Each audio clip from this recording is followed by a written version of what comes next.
Muito boa tarde a todos. Dando início à sessão da parte da tarde, ao primeiro painel sobre o tema é quando cessa a interpretação e desponta a mutação, do nosso seminário avançado sobre mutações constitucionais, na presidência, honrosamente aqui na presidência do trabalho. Eu gostaria de, enfim, cumprimentar a todos, cumprimentar aqui os presentes, professores portugueses, brasileiros, italianos aqui presentes, os alunos desta faculdade. E, de início, vamos seguir a mesma metodologia da parte da manhã, começando com uma exposição de base, que será do ministro, professor Gilmar Mendes, que fará a sua exposição no prazo estipulado, por volta de 30 minutos, e depois teremos as intervenções do professor Paulo Goné Branco, do professor Michele Carducci e do professor Tiago Fidalgo de Freitas, que farão as suas intervenções também no prazo aproximado de 15 minutos cada um. Então, dando início aos trabalhos, passo a palavra ao ministro professor Gilmar Mendes. Boa tarde a todos. Gostaria inicialmente de cumprimentar os colegas da mesa, a partir do presidente Elivaldo Silva Ramos, professor Carducci, professor Paulo Goné, professor Tiago, agradecer a fidalguia do convite que nos foi dirigido pelo professor Blanco de Moraes para participar desta reflexão que já se desenvolve há algum tempo sobre essa questão da mutação constitucional e sua relação com a interpretação. E a pergunta que se faz, não é, neste caso, quando cessa a interpretação, neste painel, e quando começa a mutação. É claro que, como nós já vimos nos painéis da manhã, no painel da manhã, o tema suscita uma série de abordagens e de indagações a partir até da possibilidade de nós perguntarmos, dependendo da perspectiva, se faz sentido, pelo menos dentro de uma dada concepção, o conceito de mutação constitucional. Todos nós nos recordamos certamente do texto do professor Peter Hebel, Zeit und Verfassung, em que ele diz com toda a clareza que, a rigor, não existe norma jurídica, senão norma jurídica interpretada, ressaltando que interpretar um ato normativo nada mais é do que colocá-lo no tempo ou integrá-lo na realidade pública. Por isso, inclusive, Hebel diz que nós estamos num processo dialético contínuo e ele trabalha dizendo que o resultado da interpretação não é nada mais do que aquilo que ele chama uma pós-compreensão.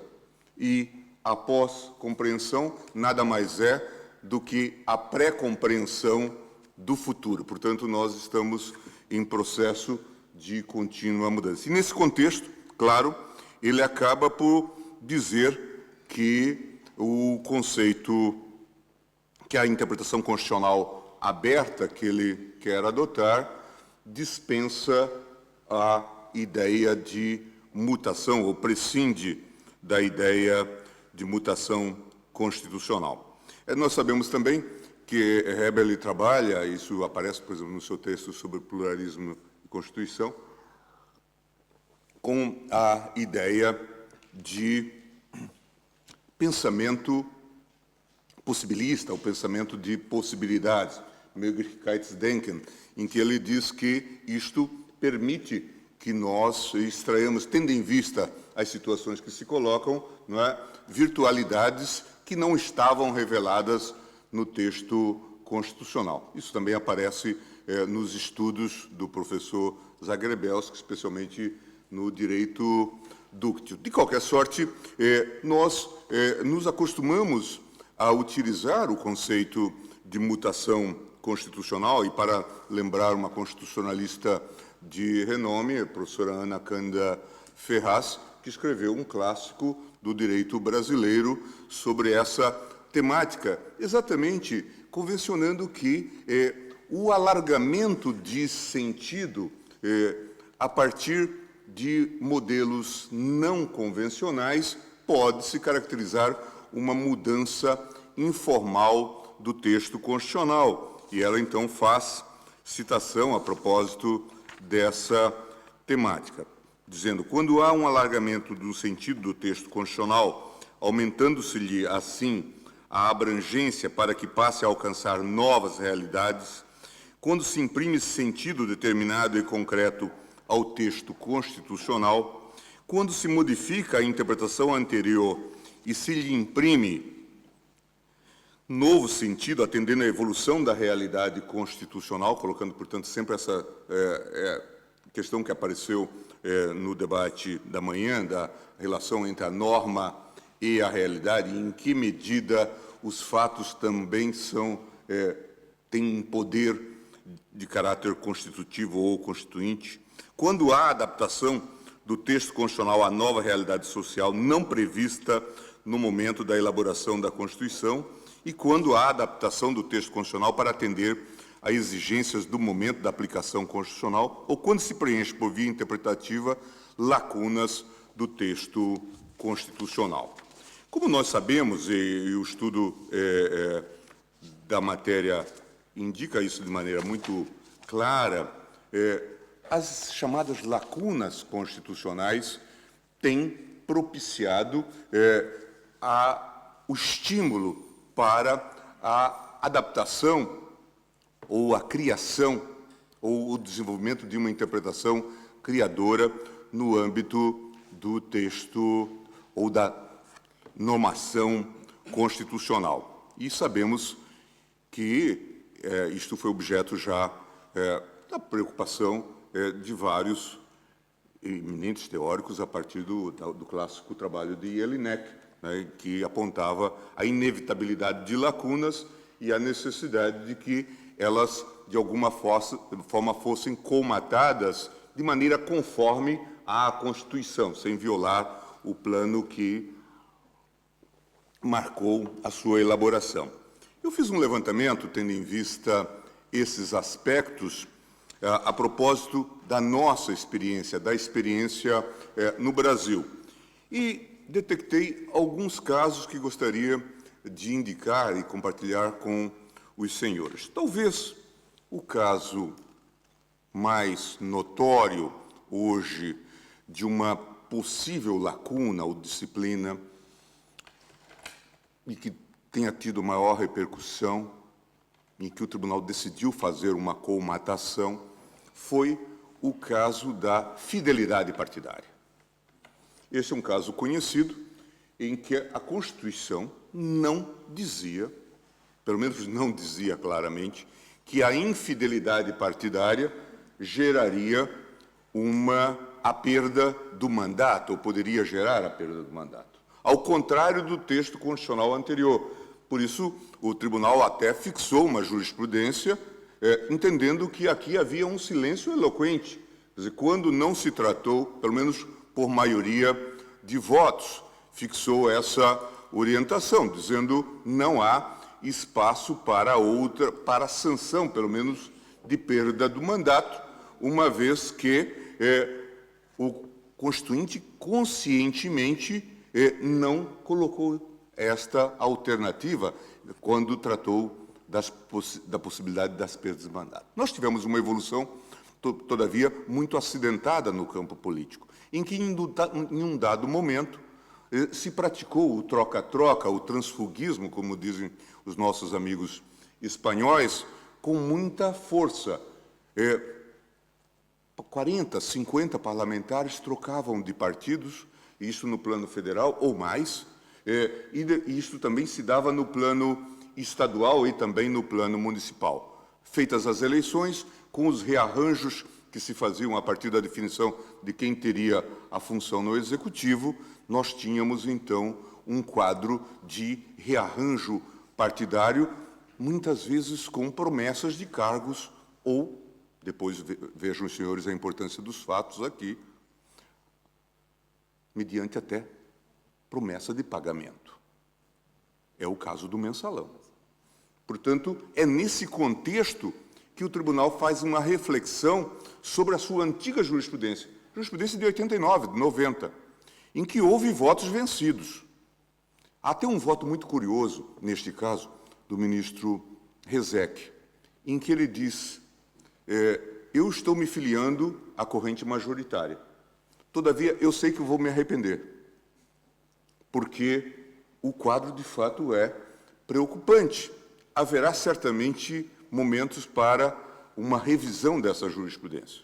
Alguns ministros, o ministro Paulo Brossard, o ministro Celso de Mello, que ainda hoje está no tribunal, firmaram posição clara no sentido de que a infidelidade partidária, programática, clássica, deveria dar ensejo à perda do mandato, a despeito do texto constitucional parecer silente. Não obstante, o tribunal, majoritariamente, entendeu no outro sentido. Mas as práticas desenvolvidas nesses anos todos fizeram com que o tribunal refletisse sobre a questão, e num caso interessante, em que se discutia a questão dos pequenos partidos, dos micropartidos, que não conseguiam ter acesso a determinados benefícios, e o Congresso tinha mudado a legislação exatamente para induzir a fusão de partidos, o tribunal entendeu que aquela lei, da forma como ela estava concebida, era inconstitucional. Mas, naquele dia, o tribunal também entendeu de dizer que ele mudaria a jurisprudência sobre a infidelidade partidária. E o fez em obter dicto. Se nós contarmos as manifestações isoladas, aquilo já indicava que haveria uma mudança. E a mudança ocorreu meses depois, com uma provocação que foi levada ao Tribunal Superior Eleitoral, depois chancelada pelo Supremo. Aqui podemos falar, talvez, numa lacuna que teria sido preenchida. O tribunal falou muito na corrupção, do próprio sentido de democracia que ocorria com a prática do transfugismo ou do troca-troca deliberado de agremiações. Mas esse é um caso que vale a pena ser listado para as nossas reflexões. Um outro caso também conhecido, não tem talvez grande relevância no contexto geral, mas é interessante porque o tribunal discutiu aqui de forma clara o tema da lacuna constitucional, era a chamada representação do 5º Constitucional do Ministério Público do Trabalho. A Constituição estabelece que, no artigo 94, que haverá essa composição, 1/5 dos tribunais deve ter a presença de membros do Ministério Público, com mais de 10 anos de experiência, de prática, portanto, no cargo de membro do Ministério Público.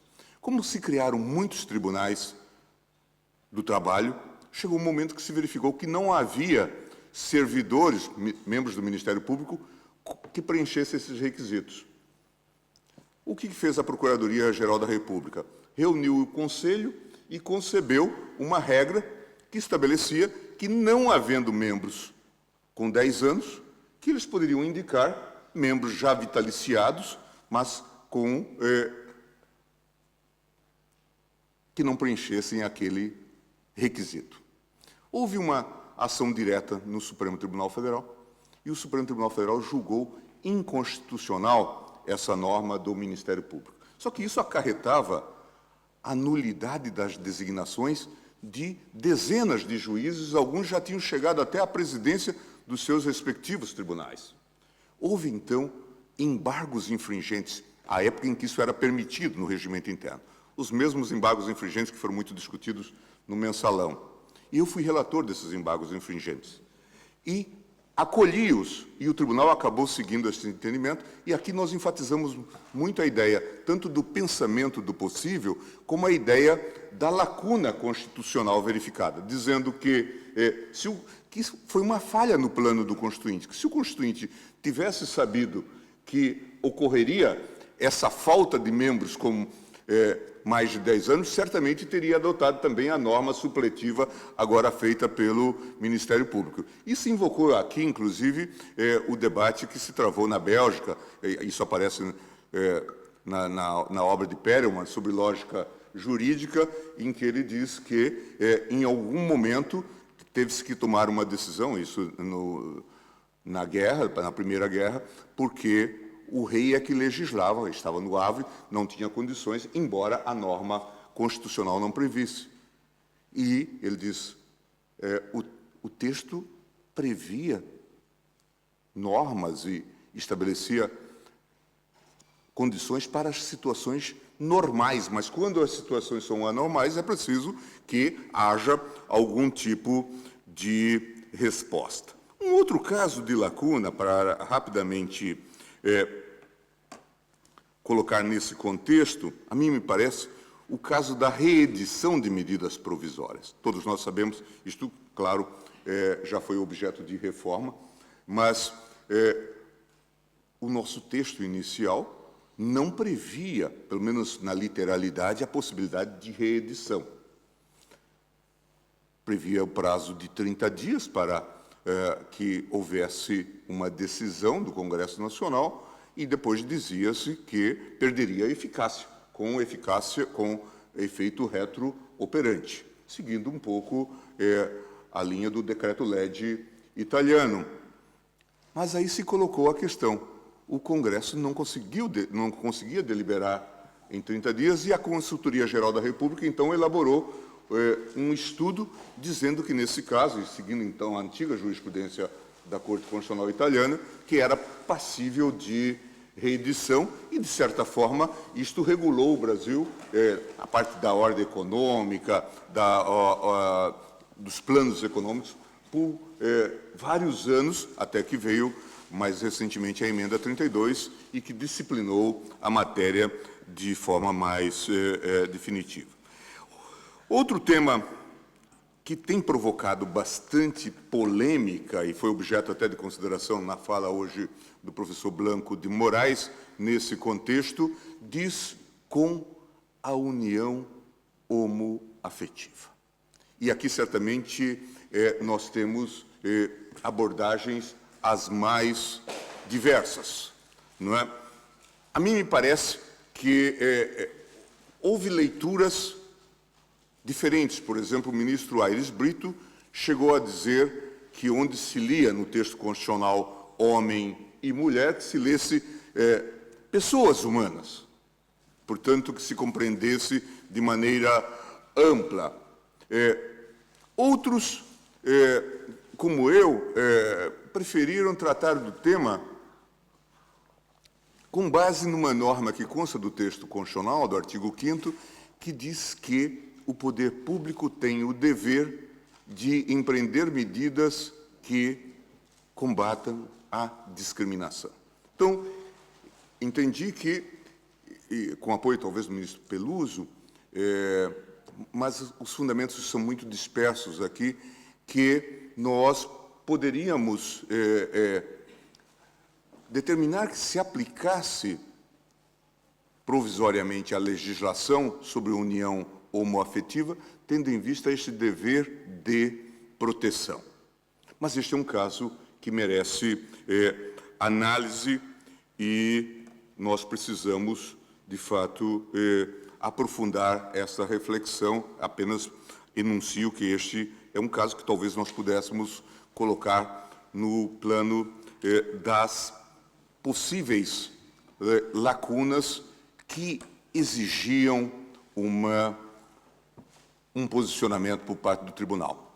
É claro, apenas uma nota para esclarecimento, este é um caso, a meu ver, em que o tribunal atuou claramente, também como um órgão de feição contra majoritária, em relação, pelo menos, ao parlamento, porque havia um núcleo parlamentar que recusava discutir essa matéria, qualquer projeto de reforma. E isto reforça, a meu ver, a tese de um dever de proteção.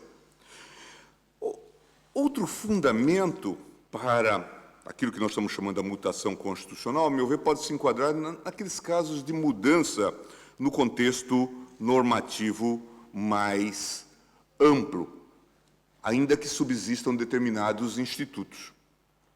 Um caso que eu tenho dado atenção e tenho chamado a atenção é o papel do Senado Federal no contexto no chamado controle de constitucionalidade. Como sabem, o Brasil importou o modelo americano de controle incidental, mas, num primeiro momento, sob a Constituição de 1891, não logrou desenvolver nada semelhante à ideia do stare decisis. Havia discursos, considerações retóricas de que se a lei fosse declarada inconstitucional, ela teria que ser banida do ordenamento jurídico e os juízes deveriam assim considerar, mas nada que justificasse essa exclusão. E, na prática, esse discurso resultou inútil. Muitas vezes os juízes quedavam indiferentes à decisão do Supremo, continuavam a aplicar a lei que fora declarada inconstitucional. Por isso, a partir de 1934, desenvolveu-se essa tal fórmula do Senado. Agora, comunica-se ao Senado e ele decide sobre a suspensão da execução da lei, a linguagem que se usou. Esse dispositivo foi repetido em todas as Constituições. Quando se desenvolveu o controle direto de inconstitucionalidade, isso a partir de 67, o Supremo, então, vem e afirma que a fórmula do Senado não se aplicava ao controle abstrato de normas, porque aí faz uma redução teleológica. Por quê?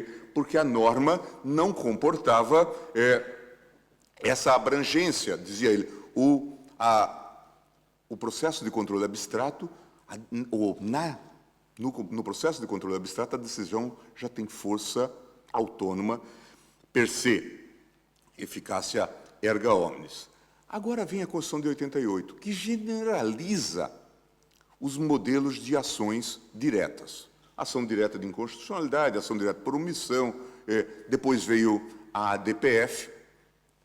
Portanto, uma mudança e subsistiu a questão da fórmula do Senado.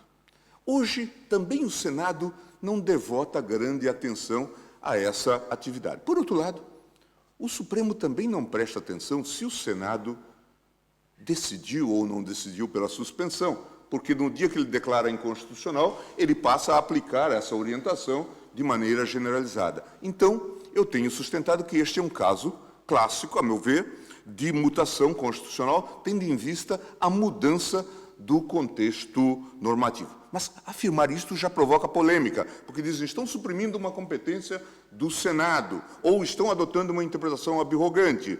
Não se trata disso. A leitura que nós fazíamos era no sentido de dizer que agora ao Senado cumpre tão somente publicar a decisão no Diário do Congresso Nacional para reforçar a publicidade da decisão. Um outro caso que se enquadra neste contexto de mudança no contexto normativo, que afeta o Instituto, a meu ver, é o da representação interventiva. A representação interventiva no Brasil é a matriz do nosso sistema de controle abstrato de normas. Começa em 1934 e desenvolve-se a partir de 1946. Era um instrumento de impugnação de leis estaduais em face dos chamados princípios sensíveis, essa expressão que foi usada por Pontes de Miranda, a ideia de princípios de homogeneidade. Depois veio o controle abstrato de normas, a partir da emenda 16 de 65, e, a rigor, ela acabou por absorver a representação interventiva. Sob a Constituição de 88, a representação interventiva continuou disciplinada tal como estava no texto anterior. Só que, claro, ela perdeu utilidade, porque quem poderia pedir uma representação interventiva, pelo menos no contexto básico do controle de constitucionalidade, faria a ADIM, a ação direta de inconstitucionalidade.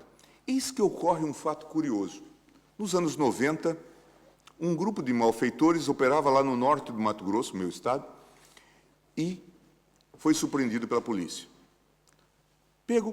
pegos pela polícia, foram trazidos para a cidade, e aí uma pequena população, em rebelião, os retira do carro da polícia e os incinera.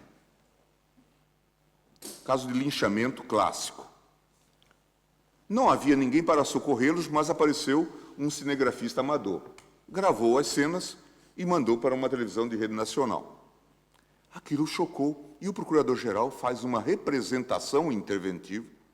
Até então, representação interventiva era só contra ato normativo, nunca contra omissão ou mesmo algum tipo de conduta imputável ao Estado. Eis que o Supremo aceita a representação interventiva, para depois julgá-la improcedente, dizendo que o Estado tinha tomado todas as medidas ao seu alcance. Curioso, o Instituto sofreu uma mudança significativa de sentido. Isso se repetiu depois no caso do colapso da administração em Brasília, no episódio de corrupção no governo local, em que também havia um impasse, porque o governador estava envolvido em corrupção e também a Assembleia Legislativa. E o Procurador-Geral lançou mão, então, da representação interventiva e produziu os efeitos desejados, que era fazer com que as instituições andassem, tomassem deliberação, afinal foi julgada improcedente. Ainda pende no Supremo Tribunal Federal uma representação interventiva deste mesmo Jaez, cuidando da má situação do presídio em Urso Branco, em Rondônia. Portanto, aqui me parece que também temos um caso em que se pode apontar como uma mutação constitucional que teria sido causada pela mudança no contexto normativo mais amplo. Mudança na concepção jurídica e também nas circunstâncias fáticas provocam também revisão na orientação dominante. Um dos casos clássicos nesta linha, a mim me parece, e é objeto de bastante discussão no Brasil, o caso da progressão de regime. Como sabem, a Constituição prevê um tratamento agravado para autores de crimes, tráfico de drogas, terrorismo,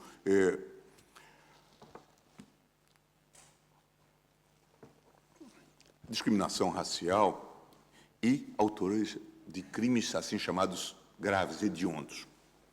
Veio o legislador e estabeleceu que os autores de crimes hediondos seriam passíveis de condenação com cumprimento de pena em regime integralmente fechado. Essa lei foi logo levada ao Supremo Tribunal Federal e foi levada em vários habeas corpus, e o tribunal se dividiu. Mas a maioria entendeu que a lei era constitucional, porque cabia ao legislador definir o que era individualização da pena, e ele tinha cumprido o mandato de conformação. Depois, essa questão continuou. O tribunal sofreu uma recomposição, posições foram revistas, algumas leis que trataram também de crimes equiparados a hediondos passaram a admitir a progressão, o que reforçava o argumento daqueles que diziam não é necessário, é desproporcional o modelo.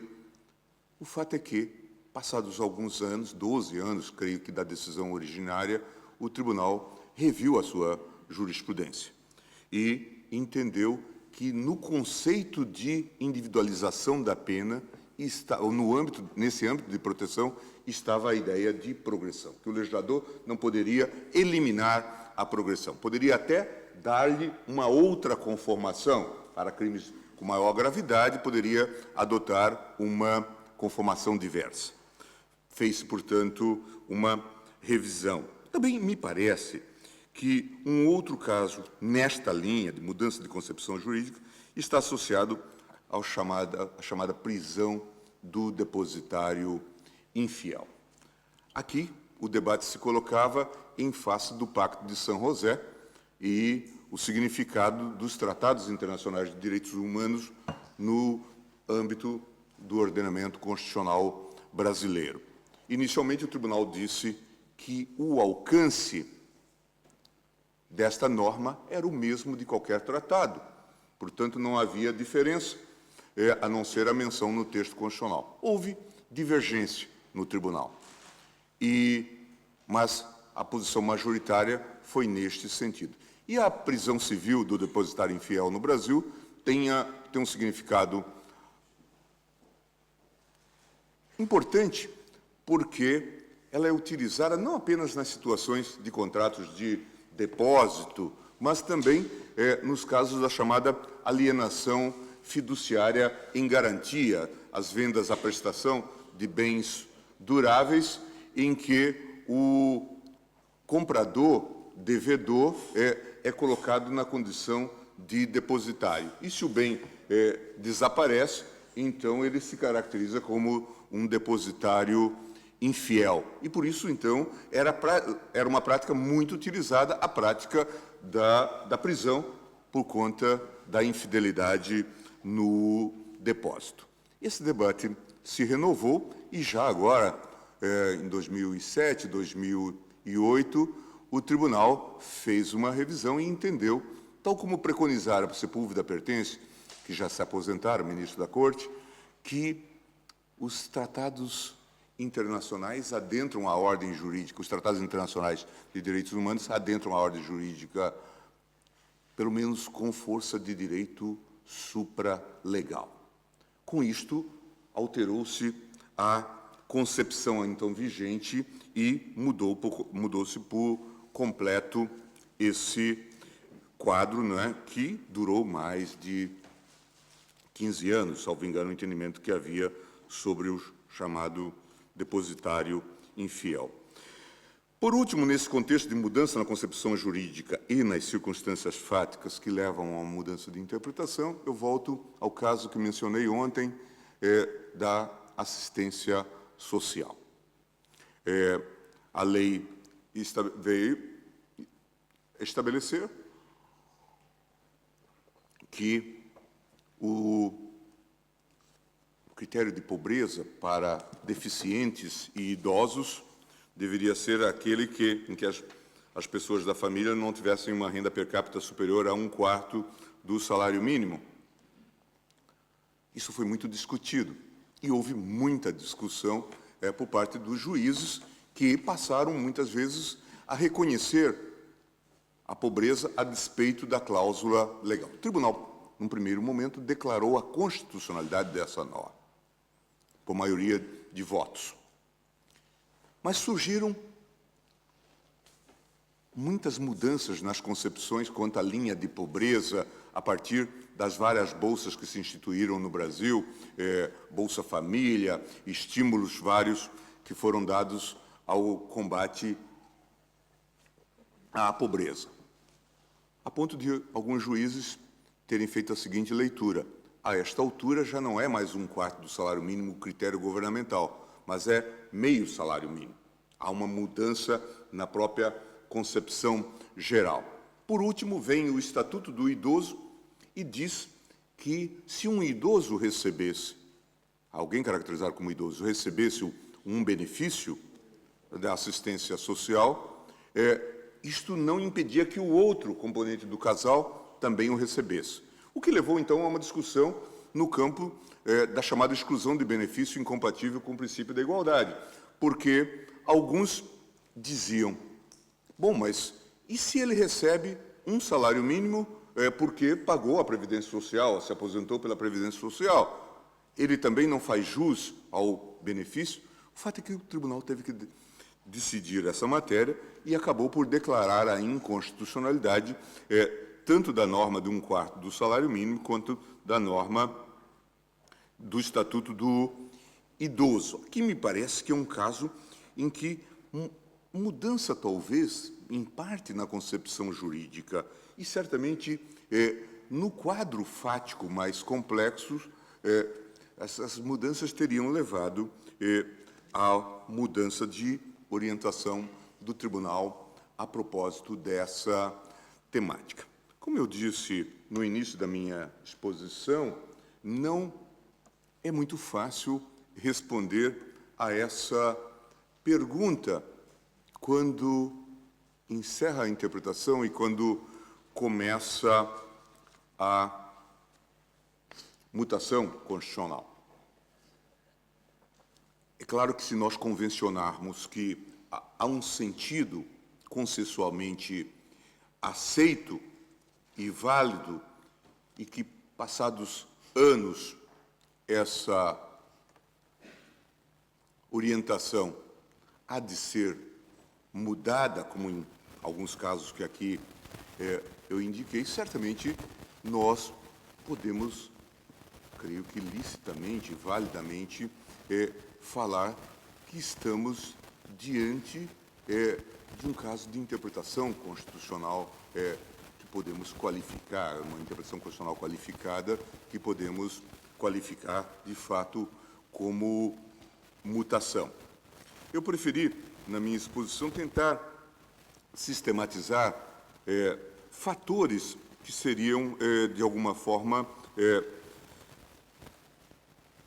explicativos ou justificadores do quadro de mudança significativa na interpretação a partir das hipóteses de lacunas, dessas mudanças no contexto normativo, sem alteração de institutos, mas que acabam produzindo efeitos numa leitura mais complexa, e também mudanças na concepção jurídica e nas circunstâncias fáticas. Por último, eu gostaria de mencionar, e ontem até já tinha falado, da experiência brasileira do processo constitucional.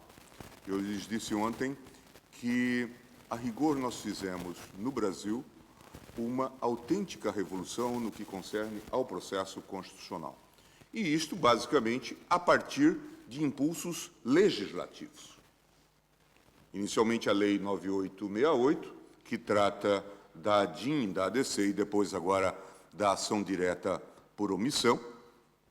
Aqui, nós tivemos não só a abertura procedimental significativa, mas também a modulação de efeitos do artigo 27 de forma mais radical do que o modelo português. Nós não discutimos se é possível ou não estabelecermos a declaração de inconstitucionalidade com efeito para o futuro, mas já o fazemos com uma certa naturalidade.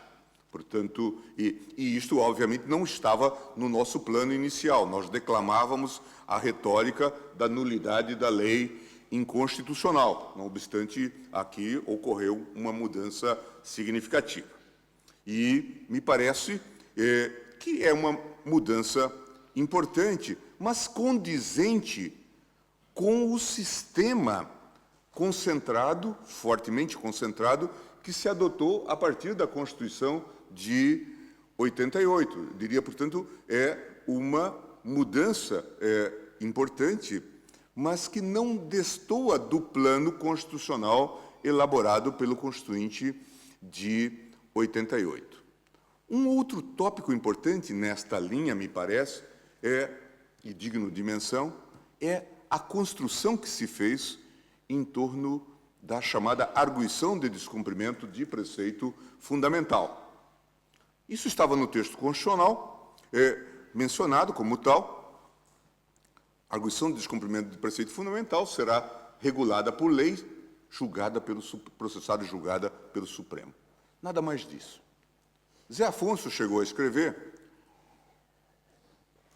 que isso seria o projeto brasileiro da Fefassos Beciverde, do recurso de amparo.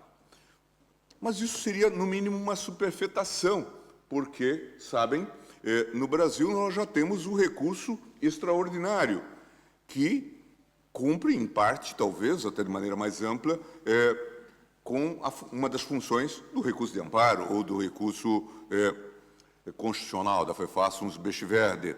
Então, na leitura que se fez, e que acabou se traduzindo num projeto de lei e depois numa lei, entendeu-se que havia muitas questões que não chegavam ao Supremo pela via da ADIM, porque tecnicamente não era viável ou porque, segundo o entendimento do Supremo, isto não era aceitável. direito pré-constitucional, normas de efeito concreto, normas já revogadas.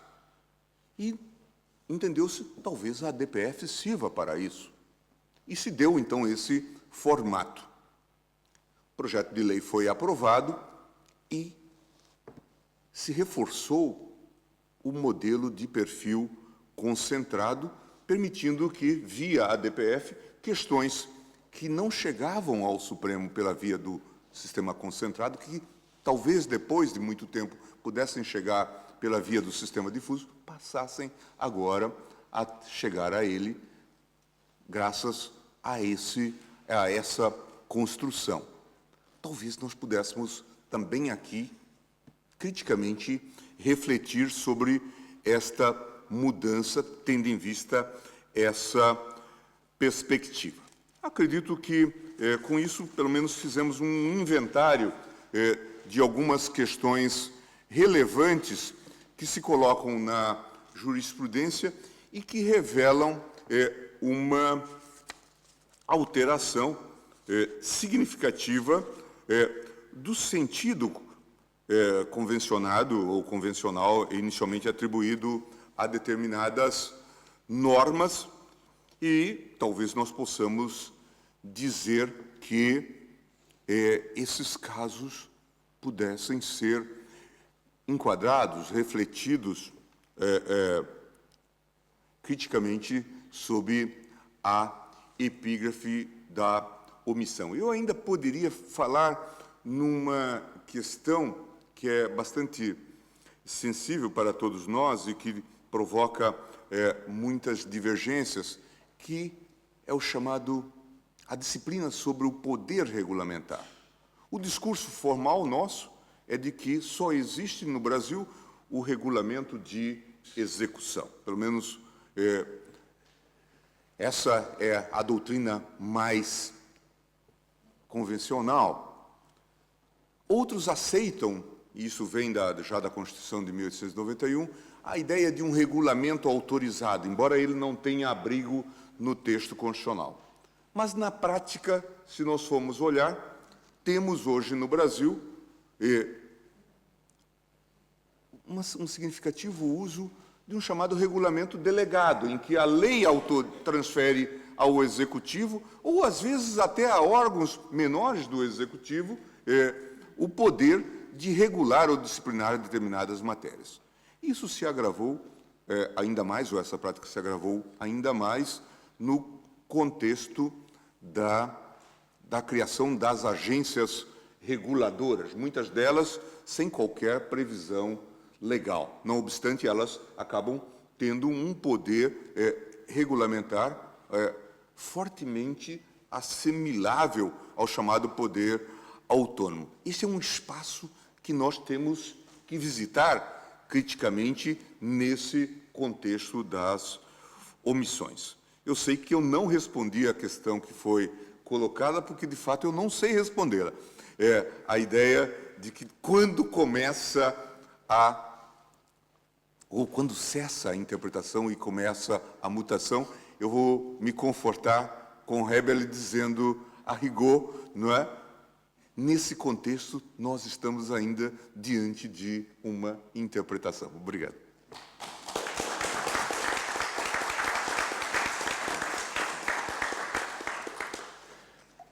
Agradecendo aqui as lúcidas considerações do professor ministro Gilmar Mendes, e seguindo aqui a ordem inicial estipulada, passo agora a palavra ao professor doutor Paulo Gonet Branco, do Instituto Brasileiro de Direito Público, que fará, então, a sua intervenção comentando o que foi dito a título de introdução do tema pelo ministro Gilmar Mendes. Por favor. Muito obrigado. Eu gostaria de antes de mais nada, de agradecer ao professor Carlos Branco de Moraes pelo gentil convite para estar aqui hoje. Cumprimento também a banca, o professor Elivaldo da Silva Ramos, o professor Michele Carducci, o professor Tiago de Freitas e, especialmente, o meu amigo de mais de 30 anos, de quem eu me orgulho de ser amigo, o professor Gilmar Ferreira Mendes. E eu digo orgulho sem nenhuma retórica de cortesia, como a palestra dele mostrou, né? É de se ter orgulho de estar numa mesma mesa e de ser amigo de um scholar como o professor Gilmar Mendes. Hoje de manhã, nós aqui temos na universidade um evento concorrente, né, porque o IDP, junto com a universidade, também está trazendo aqui alguns professores do Brasil, colhendo ensinamentos também de professores de Portugal, sobre assuntos relacionados com direitos fundamentais. E, nesse grupo, são mais de 40 juízes brasileiros vieram para participar desse evento. Quando eu entrei na sala hoje de manhã, eu me lembrei de uma frase do Shakespeare, de uma das peças dele. A frase é a seguinte: "Kill all lawyers", matem todos os advogados. Eu acho que é um sonho dos juízes, né? Matar todos os advogados, a vida ficaria mais fácil, sem sustentações orais. Eu me lembrei dessa frase, que é dita, consta de uma das peças do Shakespeare, e se os senhores forem a Washington, junto naquelas imediações da Suprema Corte, os senhores vão encontrar aquelas lojinhas de souvenirs, e os senhores vão encontrar várias camisetas, "Kill all lawyers", Shakespeare, né? Dá aquela autorização moral e intelectual para se cumprir esse projeto. Por mais doente que seja a sociedade em alguns países, nos Estados Unidos ainda não se colocou isso em prática, né? E não se colocou isso em prática porque seria uma ordem, se não dramática, ridícula, né? Matar todos os advogados. E ridícula até por um aspecto, porque na peça do Shakespeare, o personagem que dá essa ordem, ele, na verdade, é o vilão da história. É um sujeito que está convocando a massa a um movimento que, dentro do contexto da peça, é um movimento que é reprovado. Mas vejam só que coisa interessante. Essa frase, tirada fora do contexto da peça, ela parece um projeto existencial, né? E está sendo até vendido em camisetas como tal, né? Matem todos os advogados, e a pessoa se sente confortada, porque, afinal de contas, isso vem de Shakespeare, né? Um autor tão idolatrado na literatura anglo-saxã. Mas reparem o seguinte: quando nós tiramos uma frase do seu contexto, quando nós retiramos, fazemos uma leitura de um texto fora do seu contexto, acontece isso com essa frase do Shakespeare. Ou nós vamos ter uma consequência trágica, dramática, né? Alguém que leve a sério essa ordem, ou nós vamos ter uma situação meramente ridícula.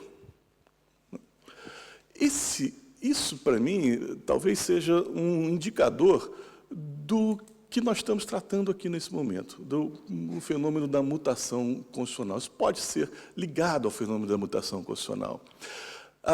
A interpretação constitucional, e isso o professor Carlos Blanco de Moraes enfatizou, ela precisa ser feita dentro de um contexto que leva em consideração a história da evolução do direito, as circunstâncias do presente, um projeto de futuro. E o professor Blanco de Moraes lembrou bem, o que melhor se aproxima desse ideal é aquela conhecida metáfora do Dworkin, né, do direito como uma novela escrita por vários autores em momentos diferentes. Quer dizer, cada autor recebe, para completar o romance que seria o direito, recebe aquilo que foi produzido antes, tem que ser coerente com aquilo. Ele vai levar em conta o que há no presente e tem um projeto de futuro. E tudo isso tem que estar contido naquele momento, naquele texto que ele produz. Se isso não acontece, ou nós vamos ter um romance ridículo, ou nós vamos ter uma tragédia. Na interpretação, nós temos que levar em conta, na interpretação do direito, nós também temos que levar em conta essa realidade. É preciso que nós conheçamos o que foi feito, o que é preciso no momento e o que nós pretendemos, de que forma nós pretendemos conformar o futuro. Talvez o eixo dessa evolução, esse eixo da evolução é aquilo que dá sentido ao próprio romance. É aquilo que é o projeto básico, numa leitura constitucional, que motivou o Constituinte. Esse projeto básico, esse conjunto de princípios estruturantes, isso não pode ser desprezado pelo autor que vem depois do Constituinte ter elaborado o texto. Ele tem que levar em conta aquele projeto básico, a visão de futuro tem que respeitar aquele projeto básico. Isso está também no cerne da ideia de cláusula pétrea. Nós sabemos, com o perdão tolerante do professor Manuel Gonçalves Ferreira Filho, que as cláusulas pétreas são tidas hoje em dia como insuperáveis na prática constitucional.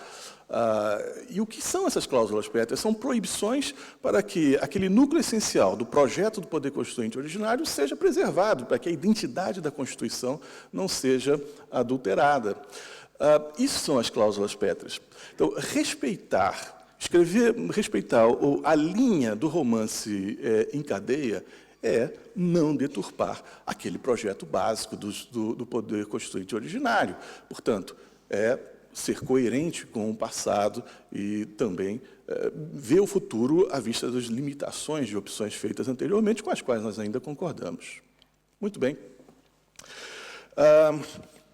Eu vou agora contar para os senhores um episódio de mutação constitucional que o professor Gilmar Mendes, por generosidade, não citou nesse longo inventário e tão produtivo, tão rico inventário que ele elaborou. No Brasil, na década de 80, nós vivemos um dos fenômenos mais marcantes, com gerador de situações as mais angustiantes e estonteantes, que é o fenômeno da alta inflação. Na década de 70, nós não tínhamos ainda uma inflação tão chocante assim, e nesse momento se dizia o seguinte: só se pode impor correção monetária nos contratos, ou se a lei tiver previsto isso expressamente, ou se os contratantes tiverem ajustado uma cláusula nesse sentido.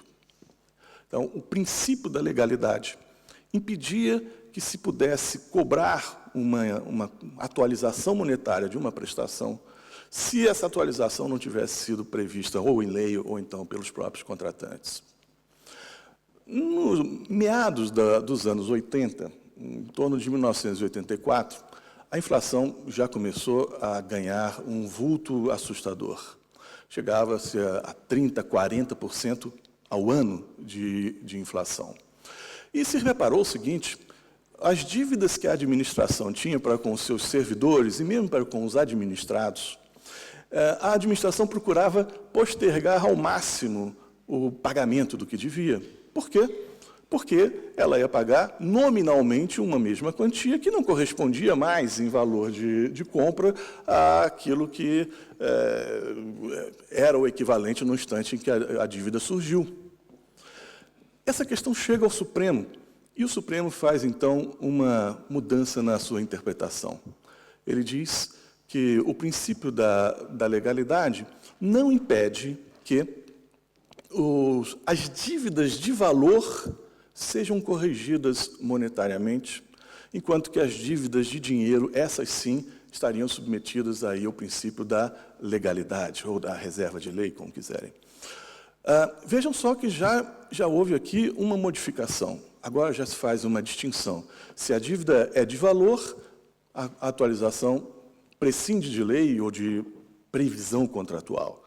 Mas se a dívida for de dinheiro, aquela regra dos anos 70 continua a ser aplicada. Em 1989, já, portanto, com um ano e meio de vigência da Constituição de 88, no final de 89, a inflação brasileira chega... Nós, os brasileiros, sabemos o que é isso, os portugueses provavelmente não fazem ideia do que é isso. A inflação chega a 89%, praticamente 90% ao mês. Nessa época eu estudava na Inglaterra e um inglês viu essa notícia e disse: olha aqui, que estão caluniando o Brasil, olha o que escreveram aqui, 90% ao mês. Eu disse: não, é verdade. Né? Isso, como é que vocês conseguem viver com 90% de inflação ao mês? Eu disse: não, é simples. aquela quantia com que hoje se compra um automóvel, no final do ano você compra um pão, né? E não tem troco. A inflação se tornou algo de realmente dramático. E o que aconteceu? Há uma mudança de jurisprudência do STJ, que jamais foi desautorizada pelo Supremo, e que passou a dizer o seguinte: agora, qualquer dívida vai ter atualização monetária. Até aquela dívida de dinheiro, a mais corrente, a mais conhecida, o exemplo típico, que é o depósito bancário, até essa vai ter correção monetária, atualização monetária. Mas não tinha nenhuma lei prevendo isso, e nem muito menos um contrato, mas essa foi a interpretação que se deu. O que os senhores reparam aqui? Que o princípio da legalidade, da reserva legal, sofreu uma modificação por conta desse fenômeno dramático que é a inflação. No primeiro momento, o princípio da legalidade, que é uma garantia fundamental, tinha uma interpretação que dizia que conferia um amplo espectro ao seu âmbito normativo, porque qualquer contrato, qualquer dívida, para sofrer a incidência de correção monetária, precisava de lei. E agora se diz, não, esse princípio não se aplica com relação a atualizações monetárias. Houve uma restrição do âmbito normativo do princípio da reserva legal, da legalidade, como quiserem. Houve uma restrição de uma garantia fundamental. E na Constituição de 88, os direitos e garantias individuais fundamentais são cláusulas pétreas.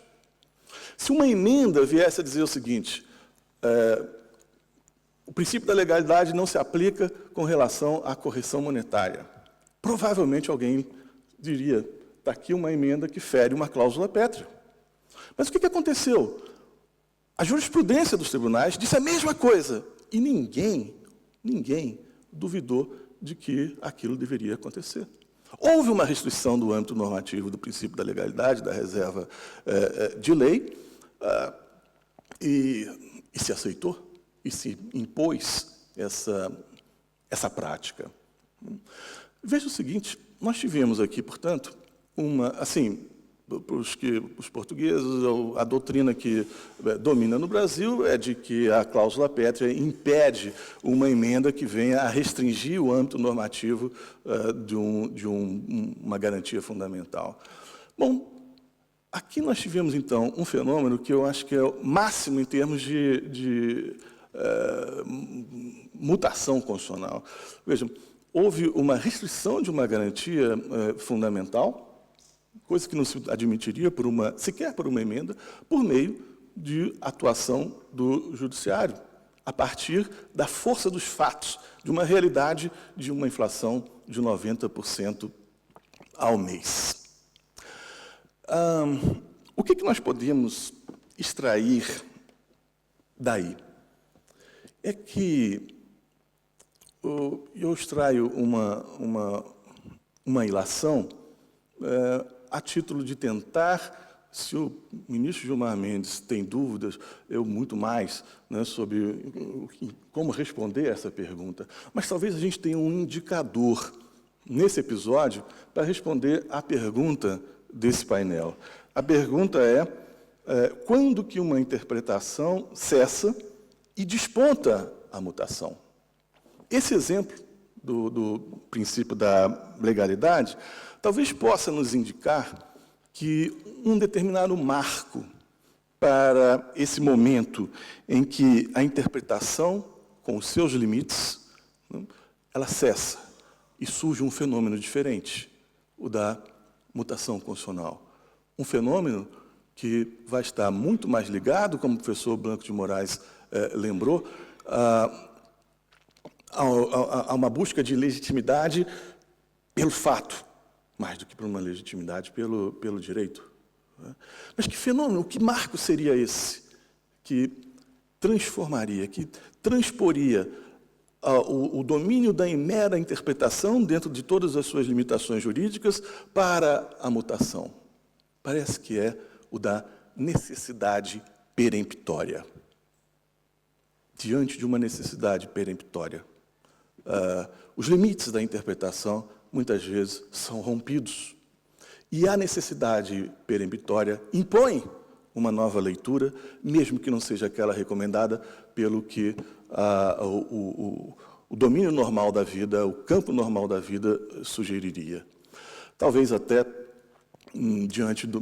isso reflita uma parêmia que os senhores conhecem, que não é bastante divulgada, de que, diante da necessidade, não há princípio. Muito obrigado.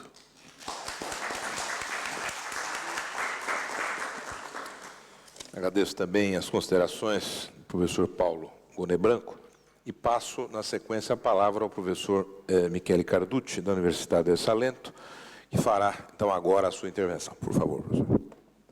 Obrigado. Obrigado a todos. Eu quero agradecer, em primeiro lugar, ao amigo Carlos Blanco de Moraes, o doutor Miranda, toda a universidade, a minha primeira experiência na Faculdade de Direito da Universidade de Lisboa, e sou também um pouco emocionado de participar uma mesa com o doutor Gilmar Mendes e com colegas assim importantes. Num tema que eu conosco, trabalho muito sobre esse tema, porém é um tema que não tem uma possibilidade de resposta a todas as perguntas. A partir da pergunta desta mesa, ou seja, quando cessa e quando desponta, ou como cessa e como desponta. E porque, na verdade, na minha opinião, esta pergunta precisa de uma integração. Quando desponta o abuso na interpretação. Porque, como explicava antes o ministro Gilmar, citando Heberle fala de possibilidades. Ou seja, da necessidade de tomar em conta o contexto jurídico, normativo e também fáctico no qual se coloca a interpretação, não prescindindo do contexto. Então, a primeira consideração que temos que fazer para tentar de contextualizar uma possibilidade de resposta a esta pergunta, ou a estas perguntas, é tomar em consideração o contexto. Os casos do qual falava o ministro Gilmar são casos do contexto brasileiro que tem uma própria estabilidade e também uma própria experiência constitucional de construção do contexto. Em outras realidades, essa pré-condição não existe. Então, falar de um contexto como causa de legitimação de uma interpretação legítima que produz legitimamente mutação não tem o mesmo sentido. Pode ser o caso, por exemplo, da Turquia. Da Turquia, que é um país que tem uma constituição, entre aspas, democrática, militante, fundada sob o princípio da laicidade, porém tem um papel do juiz e do Tribunal Constitucional que, em nome do contexto, produz interpretações que, probabilmente, na perspectiva do mesmo ministro Gilmar ou dos colegas que participam neste debate, se podem classificar como abusos. Eu faço um exemplo. No ano 2008, a Grande Assembleia Turca, ou seja, o Parlamento da Turquia, delibera uma reforma constitucional de 2 artigos da Constituição, o artigo número 10 e o artigo número 42. Em tema de liberdade de manifestação das opiniões e de liberdade de instrução, introduzindo o limite da reserva de lei, ou seja, uma garantia. Ou seja, estas liberdades se podem limitar somente no caso explicitamente reconhecido por la lei. Por quê? Qual era a razão desta introdução legal e legítima desta garantia no contexto? Era uma interpretação jurisprudencial da Corte Constitucional turca e dos tribunais turcos sobre o problema do turban, do véu, não? No espaço público, que em nome do princípio da laicidade se proibiam, num país onde o 99% da população é islâmica. O Ministério Público de Istambul tem a competência de impugnar uma lei frente do Tribunal Constitucional por inconstitucionalidade e faz isso. impugna e a Corte Constitucional turca declara inconstitucional esta ley, esta reforma constitucional, cuidado, esta reforma constitucional. Declara inconstitucional en base ao artigo 2 sobre o princípio de legalidade e do artigo 4, que é uma cláusula pétrea que reinvia a intangibilidade do artigo 2. E por isso afirma a violação do princípio e do valor da laicidade. Essa é uma interpretação, é uma mutação ou é um abuso? No contexto turco, claro, não no contexto brasileiro, no contexto turco. Ou seja, o argumento de Dworkin, da Chaim Nobel, é affascinante no contexto americano, no contexto brasileiro, no contexto turco produce un'assurdidade. Produce una declaratoria di incostituzionalità di una riforma che introduce una garanzia che la riserva di lei, in nome di una interpretazione di un principio denominato por la misma Corte o valor de fundação da Turquia republicana, o valor da laicidade. E a absurdidade deste caso são dois demais. Porque a Corte Constitucional declara a nulidade da lei por abuso do poder do Parlamento. Ou seja, declara a nulidade da lei não por violação somente, não, porque diz, enquanto o Parlamento tentou de fazer uma reforma que pode produzir uma afetação do princípio da laicidade, o Parlamento não tem competência de fazer isso, então o próprio ato legislativo de reforma não tem uma fundação constitucional, é um poder nulo. 3 meses depois, o Ministério Público de Istambul realiza uma ação penal contra o partido da maioria do Parlamento, com partido de matriz islamista, fundando a própria ação penal sobre a declaratória de inconstitucionalidade da Corte Constitucional mesma. Então, esse é um abuso? É uma interpretação legítima em nome da Constituição? São interrogativos, perguntas, na minha opinião, importantes para contextualizar os contextos e impedir de fazer um discurso teórico geral que, decontextualizado, então é indeterminado na própria perspectiva de referência, e também para tentar de identificar uma linha de delimitação entre interpretação e mutação. Eu acho que ainda hoje, até hoje, o que passou a Alemanha de Weimar e o imenso, maravilhoso debate teórico geral sobre o tema das mutações constitucionais na República de Weimar tem atualidade, com essa atualidade também hoje, para tentar de responder a esta pergunta. Porque quando todos nós lembramos o pensamento de Jelinek, a teoria da Verfassungswandlung, temos também que lembrar a polêmica entre Jelinek e Rudolf Schmend sobre uma distinção muito, muito sutil, pode dizer sutil, porém que existe, que Rudolf Schmend identificou com uma palavra diferente da palavra de Jelinek. A palavra era ungeschriebenes Verfassungsrecht, direito constitucional não escrito. Não ungeschriebene Verfassung, Constituição não escrita. Direito constitucional não escrito. Para responder à pergunta quando se encontra abuso na mutação constitucional. E respondia Schmend, em polêmica com Jelinek, que em verdade o abuso se encontra quando um tribunal, e também o Tribunal Constitucional, elabora teorias, argumentações, elaborações conceptuais que não se encontram na opinião difundida da doutrina, do pensamento jurídico do próprio país. É muito interessante, que, claro, é o que não explica também o Eberle, una società aperta de intérpretes, ma non nel sentido che cada persona può dire lo che quiere. Una comunità aperta che argomenta sobre o papel do juiz, sobre o conceito de democracia, sobre o conceito do limite, da validez e assim.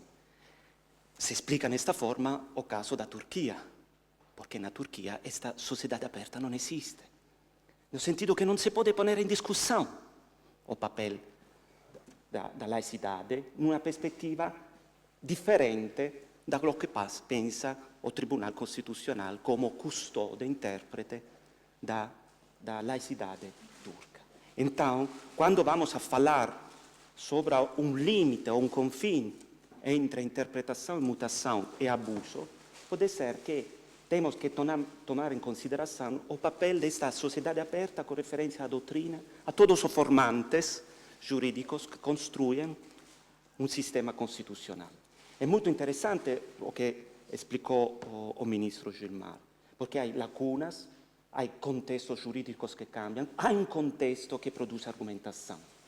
Porém, o caso oposto, paradoxal, da Turquia explica que quando este contexto falta, tomar uma decisão em nome de um contexto que não pode pôr em discussão argumentações da corte, ou dos juízes, ou dos poderes, significa limitar a possibilidade de uma apertura e chegar a um abuso do próprio papel. E quando Schmend replica a Jelinek sobre o conceito de Verfassungswandlung, explica nesta forma. Una Verfassungswandlung muitas vezes é um abuso, é Ausdruck, é pretensão de poder, não Darstellung, representação do contexto. Eu acho que esta perspectiva alemã tem uma própria atualidade também hoje para explicar cada contexto que passa sobre esta dialética entre interpretação, mutação e abuso. Obrigado.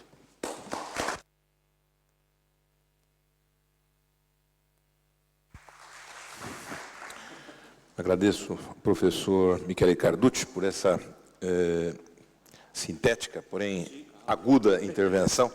E passo desde logo a palavra ao mestre Tiago Fidalgo de Freitas, aqui da Faculdade de Direito da Universidade de Lisboa, para as suas considerações. Muito obrigado, Sr. Professor. Em primeiro lugar, queria agradecer a quem me convidou para aqui estar, ao professor Blanco Moraes e ao professor Jorge Miranda, e por me terem trazido para este projeto e cumprimentar a mesa. É um privilégio estar numa mesa presidida pelo professor Elival, com o ministro Gilmar e com o professor Paulo Goné Branco e o professor Michele Carducci. E cai sobre mim um ónus talvez mais pesado do que sobre os demais intervenientes, por ser o mais jovem. E, portanto, espero que tenham alguma tolerância para com o que eu irei dizer, que serão mais provocações do que posições definitivas. A minha exposição dividir-se-á em três partes. Vou começar por fazer uma breve introdução ao problema e, de seguida, abordarei dois subproblemas. A contextualização do tópico que me é pedido no contexto do costume constitucional e, de seguida, entrando na terceira parte da exposição, no tópico da interpretação propriamente dita. Então, começando pelas breves considerações introdutórias, eu devo dizer que, quando me foi proposto este tema e este projeto, desde logo, fiquei algo indeciso sobre o conceito de mutação constitucional. É um conceito equívoco. Aliás, vimos isso de manhã, vimos isso agora, nós não sabemos exatamente onde começa e onde acaba. Não é um conceito novo, também já vimos isso. Aqui em Portugal, de resto, falou-se durante uns tempos de um conceito que era o conceito de inconstitucionalidade deslizante, que já dava a entender alguma proximidade com a ideia de mutação constitucional. Esta norma ainda não é inconstitucional, mas brevemente passará a ser inconstitucional. Por que é que este problema se coloca com particular acuidade em Portugal? Por três razões. Em primeiro lugar, porque temos uma Constituição escrita. Estamos perante um sistema de civil law e não de common law. Em segundo lugar, porque temos uma Constituição muito longa. E em terceiro lugar, porque, para além de tudo o resto, é uma Constituição hiperrígida. Uma Constituição que não só tem limites de revisão, mas também tem limites materiais de revisão, como de resto a Constituição brasileira. Feito este pequeno introito, devo confessar os pressupostos metodológicos de que parto. E aqui creio que estou nos antípodas da mesa. Porque, aliás, na linha do meu professor de Direito Constitucional, que é o professor Blanco de Moraes, professo uma rejeição pelos pressupostos de Haberle, de Dworkin, e não sendo um decisionista, sou seguramente um positivista hartiano sólido, no sentido de crente nestes pressupostos metodológicos. E avanço então para o segundo tema, que é o tema do costume e da relação do costume com a mutação constitucional. O tema do costume, aliás, não o ia tratar, devo dizer, mas foi a intervenção do professor Blanco de Moraes hoje de manhã, a propósito do artigo 94 da Constituição e do latifúndio, da eliminação do latifúndio, que me suscitou este pequeno apontamento sobre o tema. E sobre o tema do costume, devo dizer que há em Portugal um autor que o tratou de forma, que o tem tratado de uma forma particularmente completa, que é o professor Paulo Otero, com uma epígrafe diferente sobre o tema de Constituição Transfigurada, e que, no fundo, tem analisado a nossa Constituição, a Constituição Portuguesa, o texto que foi aprovado e a vivência da Constituição, e tem chegado à conclusão que, ao lado da Constituição que está no texto, há uma outra Constituição, uma Constituição não oficial que vive à margem do texto e que vive, no fundo, das práticas políticas que os atores políticos têm manifestado. Em relação a este problema, a única questão que eu quero analisar é a questão de teoria do direito que aqui se coloca. E de saber se, de facto, é possível que, à margem do texto da Constituição, se é possível que vigore uma espécie de Constituição alternativa. E aqui devo discordar abertamente de todos os pressupostos metodológicos de que esta construção parte. Porque das duas uma. Ou temos, perante o texto da Constituição, temos uma norma que é uma norma que derroga ou revoga a norma constitucional. E essa norma tem uma base costumeira. E estamos perante um costume. Portanto, há uma derrogação ou uma revogação da norma constitucional, ou se trata de um mero problema de inefetividade das normas constitucionais. No fundo, caindo na categoria ontológica de Loewenstein da Constituição nominal. A Constituição nominalizou-se naquele domínio. E, portanto, em matéria de mutações constitucionais e da sua relação com o costume, eu diria que tertium non datur. Portanto, das duas uma. Ou temos um costume derrogatório, ou temos apenas um problema de efetividade da Constituição. Não há uma questão de inoficialidade da Constituição. Aliás, este conceito, se não me engano, o professor Paulo Otero leu também no professor Paulo Bonavides. E, portanto, mais uma vez, a simbiose entre a doutrina portuguesa e a doutrina brasileira. Concluir outra coisa seria confundir o ser com o dever ser. Confundir o domínio ontológico com o domínio deontico. E Hume já nos ensinou que não é possível. Avanço então para a terceira parte da minha exposição, aquela que mais diretamente tem a ver com o tema que me foi proposto, mas também em tom de provocação, se me permitem, o da interpretação. E mais uma vez tenho que explicitar os pressupostos metodológicos de que parto. E aqui da diferença entre enunciado normativo e norma jurídica. A Constituição prevê um conjunto enorme de enunciados normativos esses que, quando objeto de interpretação, ou depois de serem objeto de interpretação, deles resulta uma norma. E a norma é a norma com aquele sentido concreto que é interpretada em cada caso concreto. Isto coloca-nos imensos problemas, naturalmente, mas são problemas que derivam da utilização da linguagem como veículo de transmissão do direito. Não são problemas diferentes aqui na Constituição dos problemas que temos na interpretação de outro qualquer texto jurídico. A polissemia da linguagem, a vagueza da linguagem, são todas contingências da linguagem. E o exemplo que o ministro Gilmar Mendes nos deu, por exemplo, em matéria de fidelidade partidária, é um excelente exemplo como ponto de partida para o tema que aqui estamos a usar. A partir de determinada altura, há uma alteração por parte da jurisdição constitucional do sentido daquele enunciado linguístico. Dito de outra forma, há uma nova norma que emerge. E a questão que se coloca, então, é de saber se essa norma é ou não é conforme à Constituição, se há ou não há limites. Como não estamos num filme de suspense, eu adianto já qual é a conclusão a que vou chegar. E a conclusão é que não sei. E confesso que não sei. E não sei se conseguimos chegar a algum acordo sobre o que é e o que não é.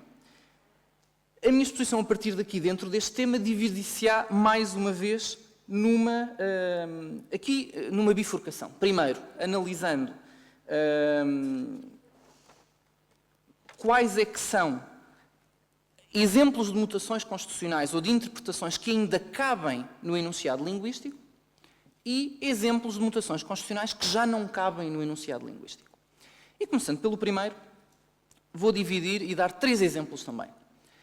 Quais é que são, então, situações em que a nova norma cabe no enunciado linguístico da qual ela emana?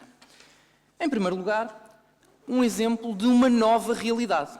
Uma realidade que não existia ao tempo em que a norma foi aprovada. O exemplo que o professor Blanco Moraes deu hoje de manhã da Constituição Americana e do Free Speech é um exemplo perfeitamente adequado para ilustrar esta situação.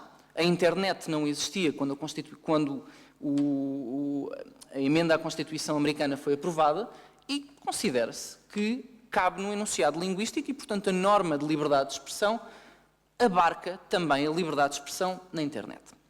Segundo exemplo, o exemplo de alteração de contexto político. E aqui, o exemplo que vou dar é particularmente provocatório para uma das pessoas presentes na audiência, que é um ex-presidente do Tribunal Constitucional, Dr. Cardoso da Costa, que é, aliás, foi o relator do acórdão que eu vou citar como exemplo de uma mutação constitucional que, adianto já, tenho muitas dúvidas que caiba no enunciado linguístico. E o exemplo que eu vou dar é o exemplo do acórdão 330 de 89.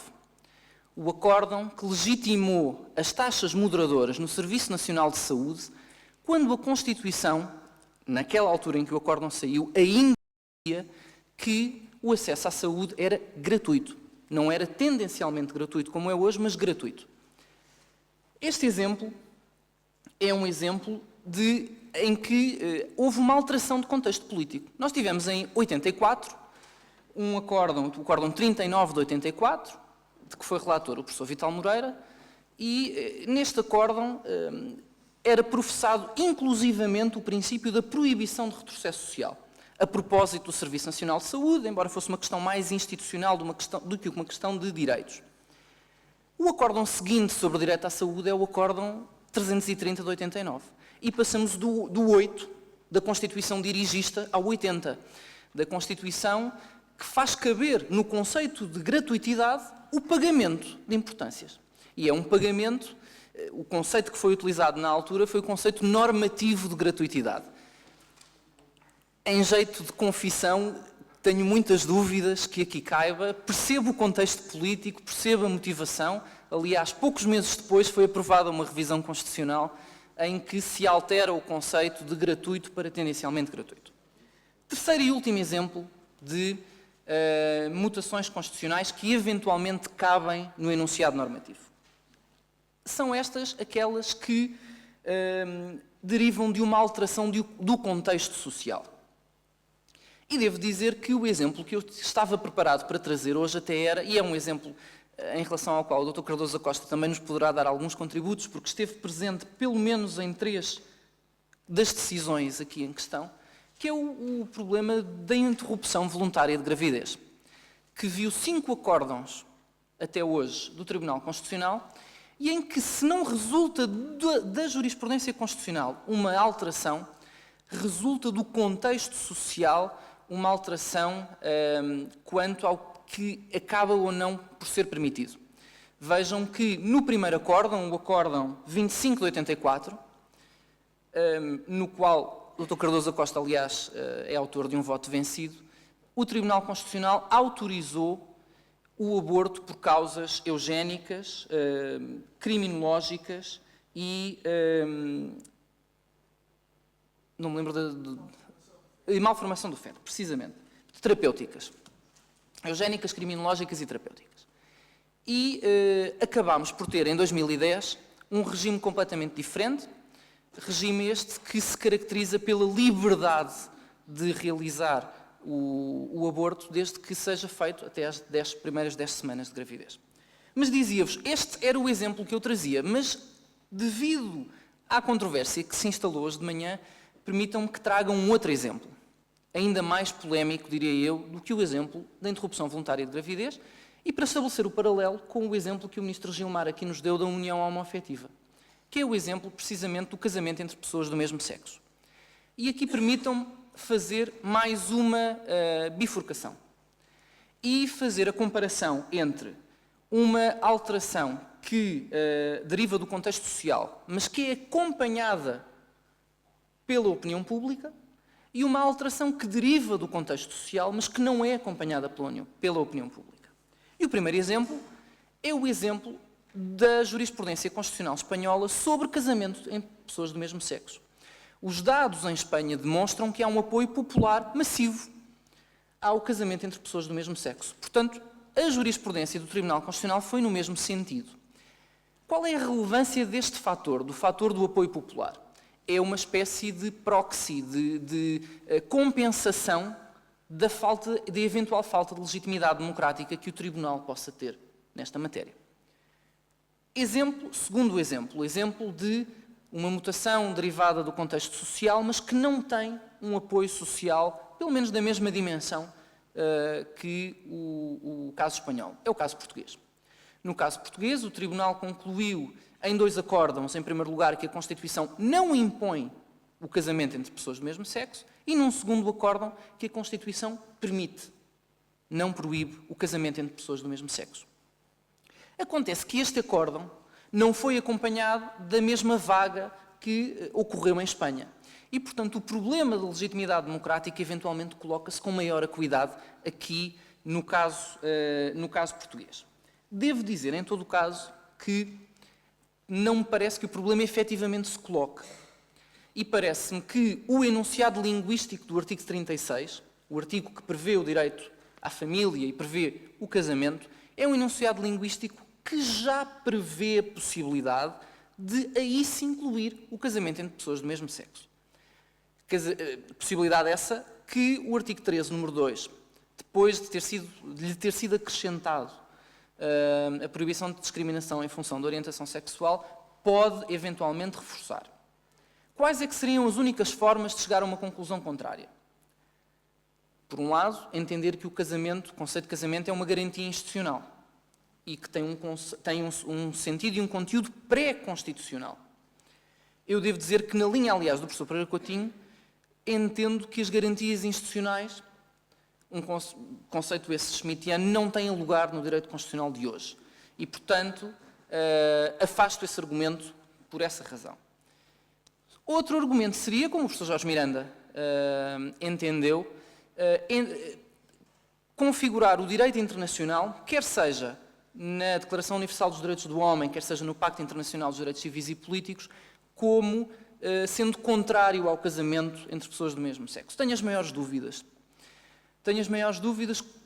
Tendo estudado a jurisprudência do Comitê de Direitos Humanos das Nações Unidas, que o direito constitucional, que o direito internacional tome alguma posição sequer sobre o tema. E, portanto, acabo por concluir que me parece que não há nenhuma inconstitucionalidade aqui nesta matéria. Mas falta o último prometido tópico, agora prometo que muito sucinto, que é exemplos, então, ou situações de normas, alterações normativas que não cabem no enunciado linguístico da norma. E aqui utilizo exatamente o mesmo exemplo que o professor Blanco Moraes. O Acórdão 353 de 2012, quando modulou os efeitos da inconstitucionalidade da decisão que declarou inconstitucional o Orçamento de Estado, normas do Orçamento de Estado do ano 2012, ao fazê-lo sem uma habilitação constitucional expressa. Tendo em conta o texto do artigo 282, número 4, fê-lo de forma inconstitucional. O problema é não temos remédio para esta inconstitucionalidade cometida pelo órgão de garantia da Constituição. E é essa, no fundo, a conclusão que o problema das conclusões que nós possamos tirar quanto às mutações constitucionais e inconstitucionais perpetradas pelo órgão de garantia da inconstitucionalidade. Concluindo a minha exposição, apenas posso dizer que, como antecipei desde o princípio, não vejo que seja possível, à partida, traçar uma linha muito clara entre o que é permitido e o que não é. A única que eu consigo vislumbrar é a de saber se o enunciado linguístico de cada artigo da Constituição dá ou não dá margem para uma alteração do seu conteúdo, ou seja, para uma nova norma constitucional. Muito obrigado.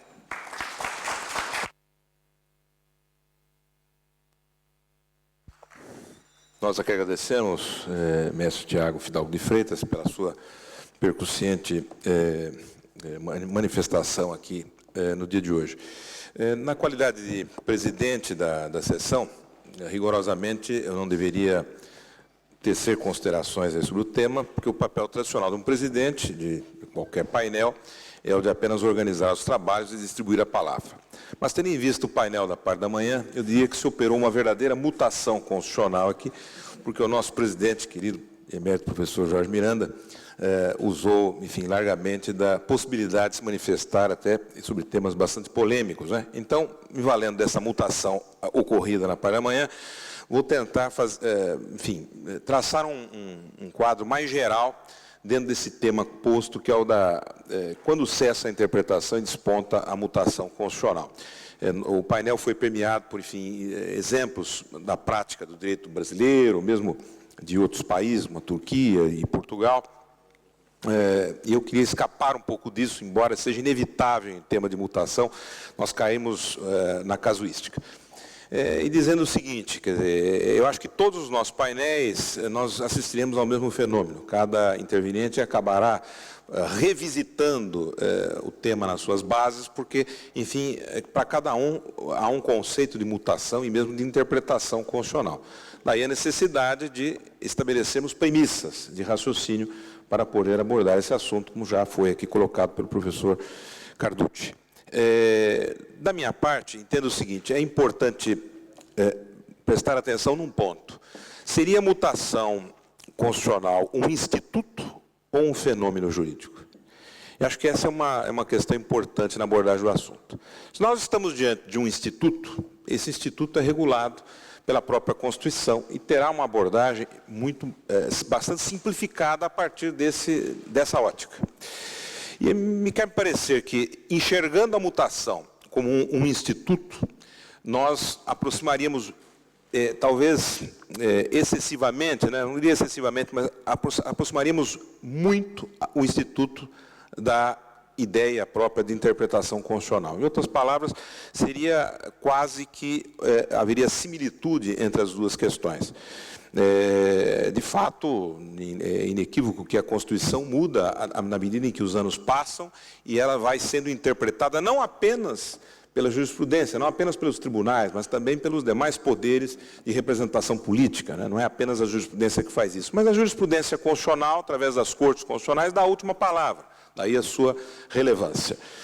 Não há dúvida de que, enxergando a mutação como instituto, despontaria o aspecto da interpretação constitucional. Isso porque, nos países em que a Constituição goza de supremacia hierárquica, a importância ou peso do costume constitucional é bastante reduzido. Eu não chegaria à afirmação do nosso colega, professor Tiago, que chega a dizer que, enfim, nesse contexto de uma Constituição com superioridade hierárquica, não teria espaço aqui praticamente para o costume. Isso exatamente por um fenômeno apontado pelo ministro Gilmar, na exposição inicial desse painel, mostrando que há casos, há hipóteses de lacunas propriamente ditas na Constituição. Aí eu faço também uma distinção. A identificação de lacunas na Constituição é algo bastante problemático, dada a ideia de que a Constituição não pretende exaurir a regulação de um determinado assunto, raramente faz isso. Ela apenas lança as bases de todo um segmento regulatório que se desdobra pela legislação ordinária.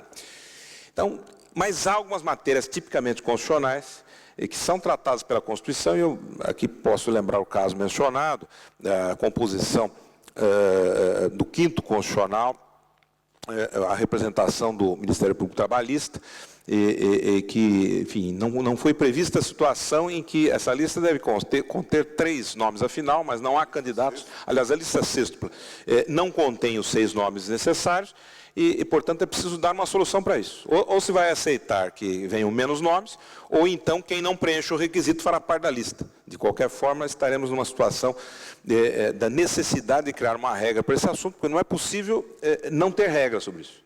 Então, nesse caso, havia uma norma infraconstitucional, ou até no extremo, a possibilidade do Ministério Público não se fazer representar nos tribunais. Porque claro. Mas foi regulada a matéria por resolução da Procuradoria-Geral da República, dando uma determinada interpretação, evidentemente, para o texto constitucional, que acabou criando ali uma praxe. Isso foi feito várias vezes, a lista operou dessa forma. Me parece que, nesse caso, nós teríamos, sim, uma hipótese de um costume integrativo, vamos dizer assim. Mas são hipóteses raras, isso eu estou de acordo. E, no mais das vezes, a mutação vista como instituto será praticamente equivalente à interpretação constitucional. Claro que aí a grande discussão é saber quais são os limites dessa interpretação e quando nós não estamos licitamente interpretando a Constituição e sim alterando a Constituição. A interpretação constitucional é um tema que, por si só, mereceria todo um simpósio, né? Tem uma série de questões importantes. Mas eu apenas lembraria a ideia de que o chamado limite da textualidade, que foi, de certa forma, aqui evocado, não significa simplesmente interpretação literal da Constituição. Na verdade, não existem métodos de interpretação, mas um único método jurídico de interpretação de textos normativos, e este método se compõe de uma série de elementos que devem ser combinados, e são combinados de acordo com cada situação de aplicação em concreto. Ora, se é assim, não é apenas a questão da literalidade que conta. E os exemplos podem ser dados à exaustão, de que o problema, por exemplo, do texto da Constituição brasileira da união estável, que é equiparada pela Constituição ao casamento civil, pode ser um exemplo. Embora literalmente esteja dito a união estável entre homem e mulher, isso tem um sentido literal inequívoco, né? Indicaria uma união estável heterossexual. Na realidade, o Supremo Tribunal Federal, neste instigante acórdão, lança a mão invariavelmente de interpretação sistemática, procurando dentro do sistema da própria Constituição elementos que alicerçariam a conclusão no sentido de que seria incompatível a interpretação literal com o texto constitucional. Faz isso dentro de um contexto de instrumentos interpretativos clássicos. O método, vai lembrar, usa o método histórico para mostrar uma defasagem histórica do texto, o contexto social em que se dá a interpretação, a relativização do elemento literal, que, aliás, é típico de mecanismos evolutivos no processo de interpretação, e não me parece que tenha aí ocorrido um exemplo de ativismo judicial ou de extrapolação por parte da Corte. É claro que é uma matéria sensível, politicamente polêmica, daí todo o ruído que se fez em torno do caso. Eu lembraria também que, tecnicamente, não se tratou, apesar da declaração no próprio acórdão, de um caso de interpretação conforme, e sim de declaração de nulidade sem redução de texto. Isso porque parte também aqui de um pressuposto que distingue as duas técnicas. Na verdade, o Supremo declara que exclui uma determinada interpretação que se poderia dar àquele texto. Ele não simplesmente, se fosse interpretação conforme, teria que julgar improcedente qualquer arguição de inconstitucionalidade, dizendo que não havia inconstitucionalidade alguma desde que interpretado o texto de uma determinada maneira. Não foi isso que foi feito. Na verdade, se excluiu uma determinada interpretação com efeitos erga omnes, o que é algo diferente. Bem, mas isto para colocar o tema da mutação de uma maneira mais, vamos dizer assim, corriqueira, a interpretação como praticamente um sinônimo de interpretação constitucional. Só que não é assim. Na minha visão, o tema da mutação ganha importância exatamente porque é, sobretudo, um fenômeno constitucional e não um instituto. Enquanto fenômeno, evidentemente que abarca essas questões envolvendo a interpretação evolutiva, que foram aqui tantas vezes exploradas, mas abrange, e esta então seria a novidade do tema da mutação, as mutações contrárias ao texto constitucional. Se não houvesse a mutação inconstitucional, eu diria que perderia muito o interesse pelo assunto, porque poderíamos tratar do assunto dentro do tema da interpretação. Mas é justamente porque existem as interpretações fora dos limites que a dogmática coloca para o processo interpretativo que o tema adquire toda a sua importância. Eu diria que, nesse campo, se justificam as considerações feitas no painel da manhã, que aproximaram, em alguns momentos, o tema do poder constituinte com o tema das mutações.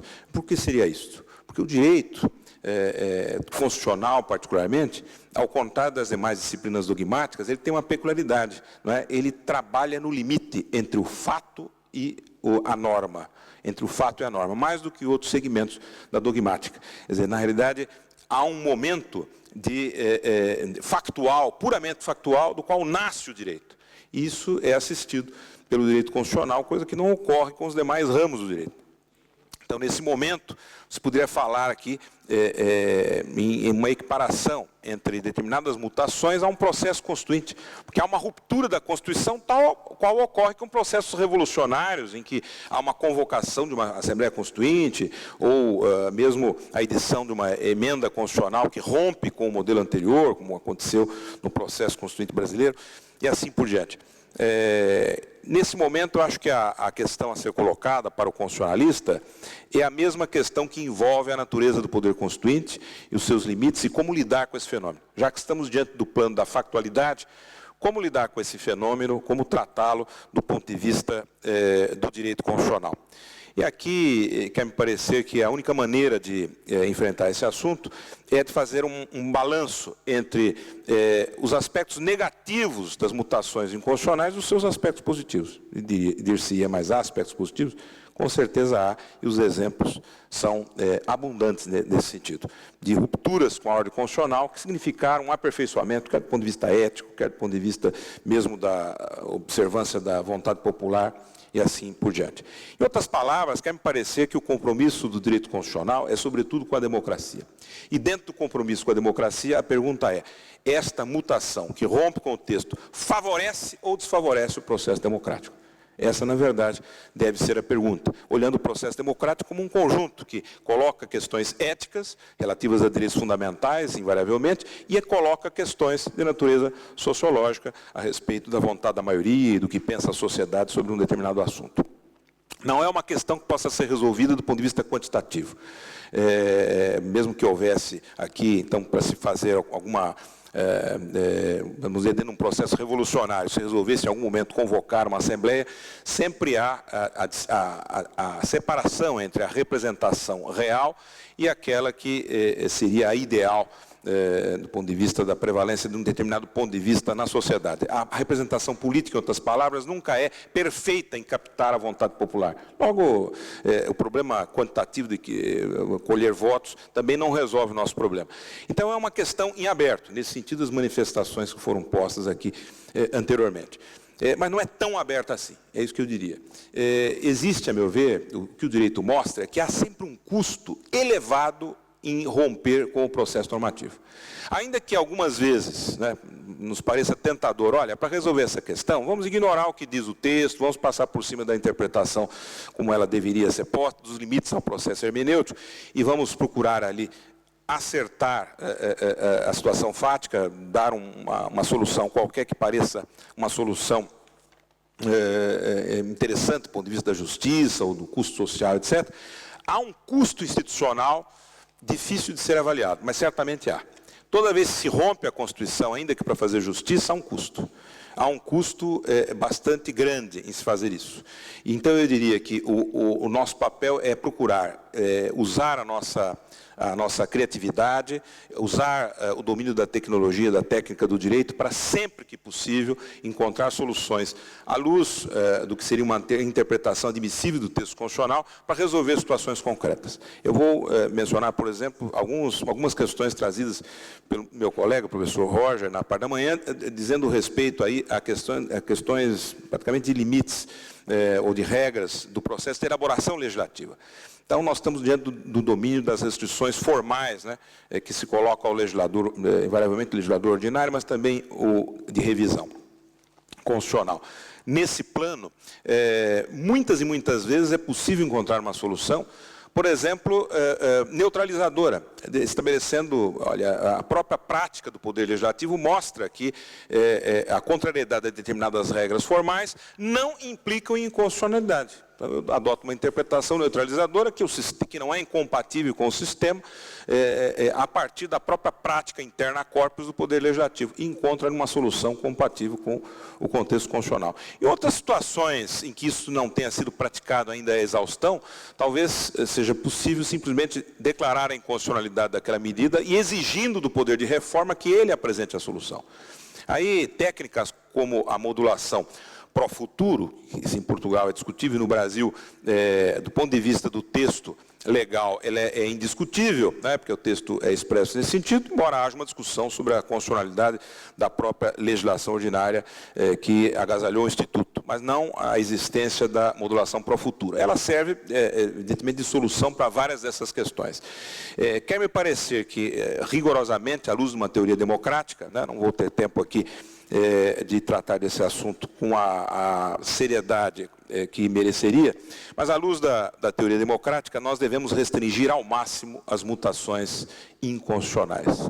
Este é o dever ser que se coloca para uma teoria do direito constitucional compatível com a democracia. Restringir notadamente não a questões menores, a questões de natureza de regularidade formal, mas a questões substanciais no momento em que o direito constitucional positivo se mostrar em franco descompasso com a realidade cultural, a realidade de uma determinada sociedade. Vamos imaginar, por exemplo, que uma determinada Constituição agasalhasse de maneira inequívoca, por exemplo, a possibilidade da escravidão, do Instituto da Escravidão.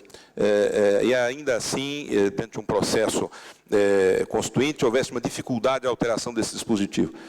A relativização dessa norma por um processo, por exemplo, jurisprudencial, claramente contrário ao texto e fora dos limites da interpretação, seria extremamente salutar para o processo democrático.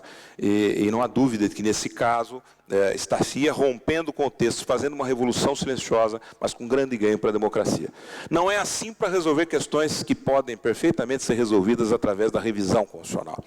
Eu não vou aqui ter tempo de fazer, mas dentro desse elenco de casos que o ministro Gilmar trouxe, do Supremo, eu teria, claro, a possibilidade de catalogar cada um deles e dizer que em várias dessas situações operou a Corte dentro dos limites da interpretação constitucional, como me pareceu esse caso da união homoafetiva, mas há outras situações em que isso ocorreu. Já em outros casos, não olvidando aqui toda a intenção da Corte, a melhor possível, no sentido de aperfeiçoar a democracia, fez algo que, a meu ver, não é compatível com os limites de um processo interpretativo autêntico. Na verdade, passou para o plano da criação constitucional. E se fez isso reiteradamente, é porque há um problema de base. E no caso brasileiro, o problema de base é exatamente a ineficiência decisória do Poder Legislativo. Em outras palavras, nós substituímos um problema de ineficiência decisória do Poder Legislativo, que tem que ser enfrentado e resolvido, por um quebra-galho, que é a criatividade da justiça constitucional, no sentido de superar esse problema, mantendo o problema anterior, o que é gravíssimo para o processo democrático. Enfim, eram algumas considerações também provocativas que essa presidência gostaria de fazer, abrindo a palavra aos demais que queiram também participar desse painel. Muito obrigado. Há uma primeira posição que refere que é inconstitucional, por várias razões, designadamente razões de tradição, razões de interpretação em conformidade com a Declaração Universal dos Direitos do Homem por via da regra hermenêutica do artigo 16, número 2 da Constituição Portuguesa. Há uma segunda posição que diz que é inconstitucional devido a violar o princípio da igualdade. Há uma terceira Por posição. favor, talvez seja melhor falar daqui mesmo, de um dos nossos microfones, porque o auditório Há não uma está terceira, conseguindo ouvi-lo. não sei se está a gravar. Está. Queria sentar aqui, Ok. por favor. Há uma terceira. Senão não vamos ouvi-lo. Microfone.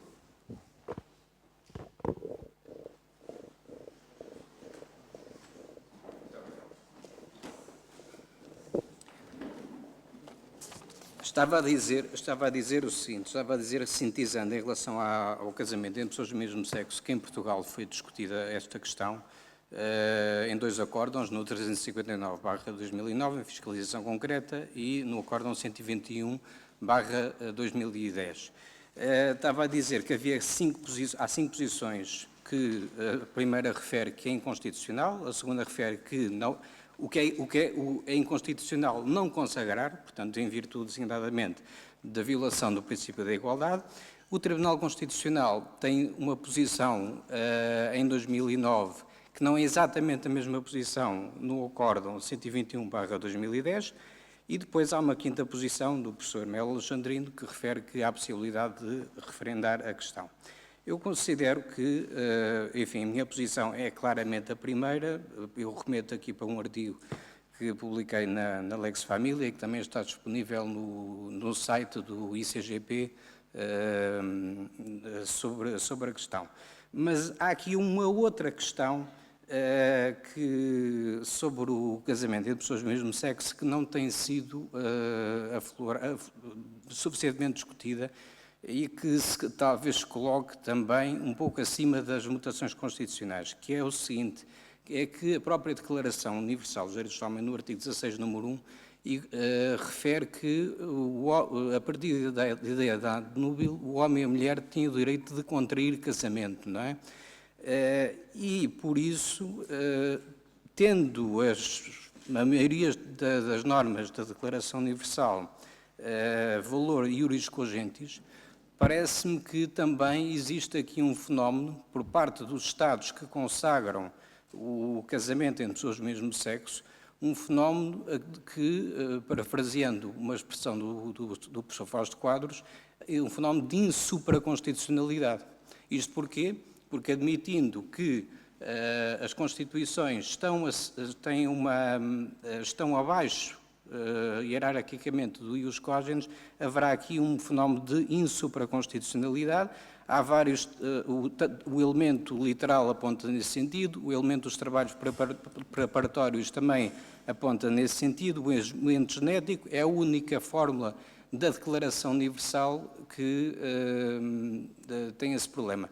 Nós podemos abordar esta questão do ponto de vista das mutações constitucionais para quem considera que o direito internacional geral ou comum possa ter valor constitucional, numa espécie de uso comum constitucional, ou podemos excluir. Eu prefiro excluir essa questão, mas era para chamar a atenção para esta questão também da própria violação de uma norma iuris cogentis, não só, portanto, para a qual eu remeto já agora para um artigo que irá sair na Lex Família de Direito e Política, e quanto ao conceito constitucional do casamento na revista do Direito. Obrigado pela atenção. Mais alguma intervenção? Se não, dado o adiantado da hora, já vamos encerrar aqui esse painel e recompor aqui a sessão para o último painel do dia de hoje, que é sobre as fontes externas das mutações constitucionais, que virá a seguir. Muito obrigado a todos.